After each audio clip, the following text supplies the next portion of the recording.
boom! I teleported to Yanta's room. Hi, welcome back to Ses Snart channel. In this episode, we're gonna talk about how to survive long distance relationship. And it'll be our tips, It is hard, there's no sugarcoating, it's just plain hard. well, unpopular tips. And hopefully with the tips, you'll be able to, go through the long distance relationship a little bit easier. The first tip is always have something to look forward to. It could be short term or long term. It could be as simple as looking forward to a scheduled FaceTime call, or it could be planning your holiday.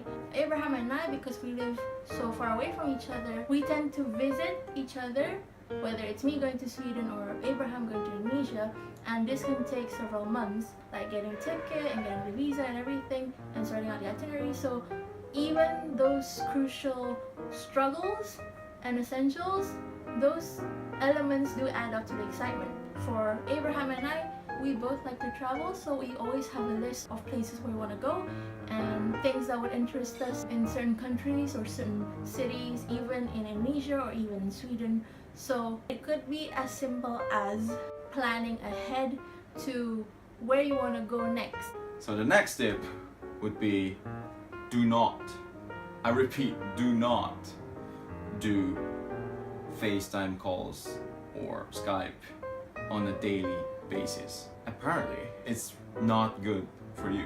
Why?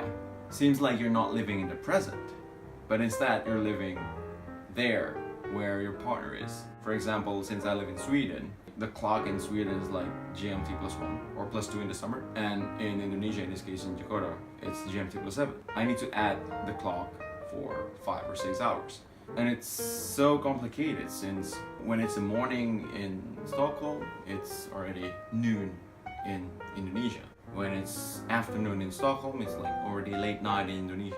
If you're stuck with the routine of calling your loved one for every single day, that means you don't live where you are really. You trying to focus yourself on your partner's reality instead of your reality. Whereas you should be focusing on your reality and making your relationship with your partner a complement to your reality. That's how you should do it. Set a schedule, plan it in your calendar. There's also more to talk about because you haven't really spoken with each other for some time. You obviously still text. You should keep the text because it doesn't require rapid responses. You could text your partner now and expect a response within a few hours. That's fine. So remember, text daily, but no FaceTime calls daily. Another pro tip is whether you know how difficult this relationship is going through or how much you're struggling, always be open to each other. One thing I did learn going through this long distance relationship is how myself and Abraham open up to each other and how we learned each other's difficulties and struggles and how that challenges the relationship. This does also open up to how you're honest about yourself and how you're honest to your partner. It also opens up to how much you're actually struggling without you knowing it yourself, and having that pointed out from your partner is also a learning process. If you think that this relationship is messy because you cannot see each other, or that you cannot plan ahead, or you cannot see each other in a very short time, but the fact that you can be open about it and be honest to yourself and be honest to your partner, that also gains trust from each other. So that's a very good thing to know about, I think. So one final tip from us is to have an end goal.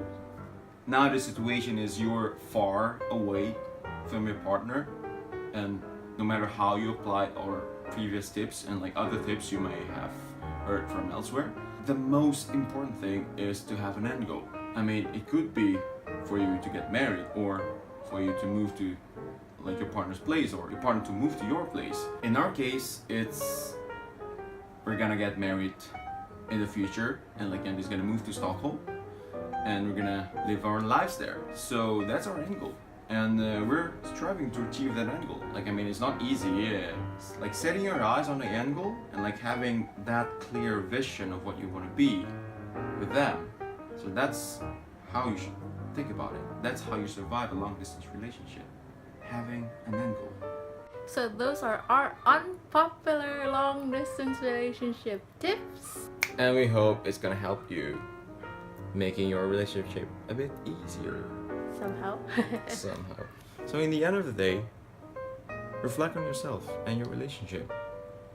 See your partner, see yourself, and imagine you having a long commitment with them in the future.